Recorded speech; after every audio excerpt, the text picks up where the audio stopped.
I'd like to show you how this new PWR DRIVE fit screw is going to make this build incredibly easy and fast.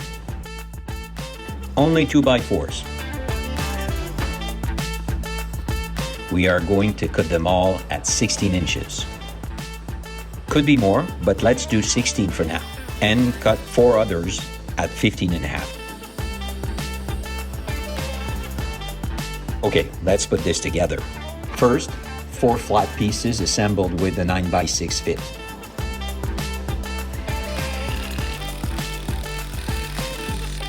Same steps, but this time with the 2x4s upright. 3 frames with the 16 inches and 1 frame with the 15.5. All right, let's pile them up, starting with the flat one.